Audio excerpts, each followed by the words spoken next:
Have you ever met someone who walked into your life and instantly felt like fate? Someone who said all the right words, touched all the right emotions, and made you feel seen in a way no one ever had before? And for a moment, it felt perfect. It felt real. It felt like the universe finally gave you the person you were waiting for. But then, something changed.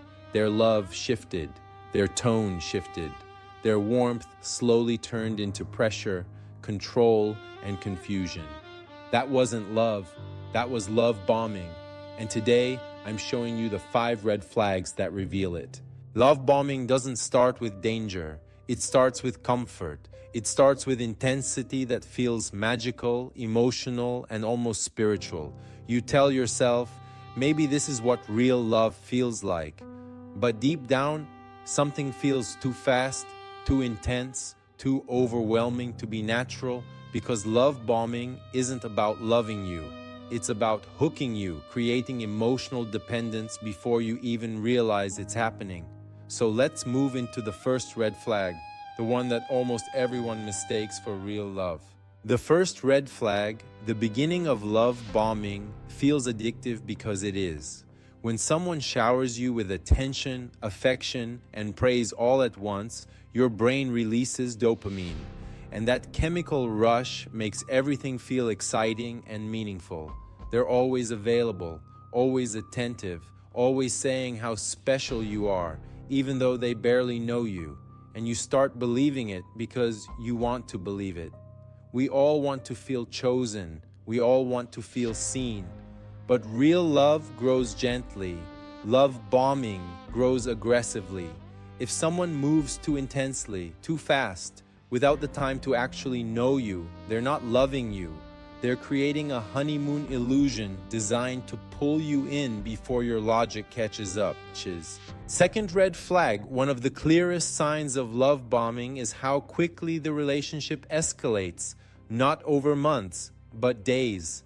They talk about the future instantly, living together, vacations, marriage, not because they're planning a life with you, but because they're building an emotional trap around you. And it feels flattering. It feels like something you should hold on to, but deep down, you feel rushed, like you're being pushed into a story that isn't fully yours. When a relationship accelerates faster than your emotions can naturally follow, it's not passion. It's pressure disguised as love.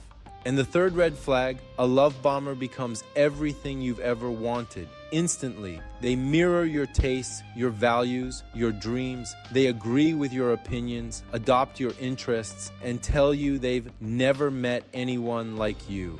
It feels like destiny, but it's actually strategy. They're not revealing themselves.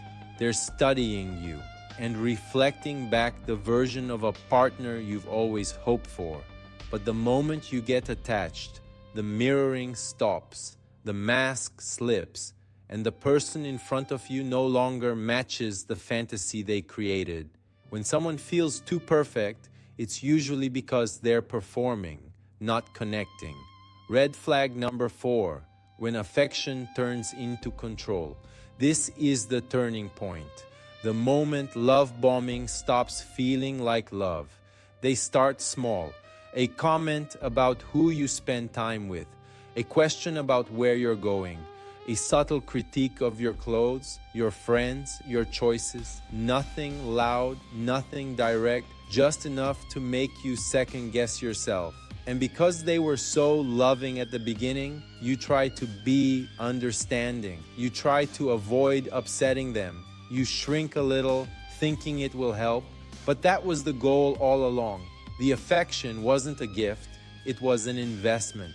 And now they want the return. Your time, your energy, your obedience, your attention, your world revolving around them. That isn't love. That's control wearing the mask of affection. The last red flag, nothing damages you more than the final stage, the emotional roller coaster. One day they're warm, attentive, affectionate, just like the beginning. The next day, cold, distant, irritated, or suddenly busy. You start chasing the version of them from the start. You start wondering what you did wrong. You start trying harder, giving more, loving deeper. But here's the darkest truth. That beginning version of them never existed. It was bait. The real person is the one who withdraws, criticizes, and confuses you. The push-pull cycle keeps you emotionally off balance, and that confusion bonds you to them even more. That's why it's so hard to leave. Not because you're weak, but because the manipulation was designed to feel like love. If something inside you feels off, trust that feeling. Your body senses danger long before your mind is ready to accept it. Slow down the relationship. Reclaim your space. Set boundaries they cannot cross. And talk to someone outside the relationship. A friend, a family member, someone who isn't blinded by the illusion. Just one honest conversation can break the spell more than you think. Love bombing feels like magic in the beginning, but it always ends the same way. Confusion, guilt, self-doubt, and emotional exhaustion. You didn't fall for love. You fell for a performance. But the moment you see the pattern, the moment you understand the tactics, you take your power back. You're not alone in this. You're waking up, and you deserve a love that grows with you, not a love that destroys you. Subscribe if you want more videos like this, because no one should face manipulation alone.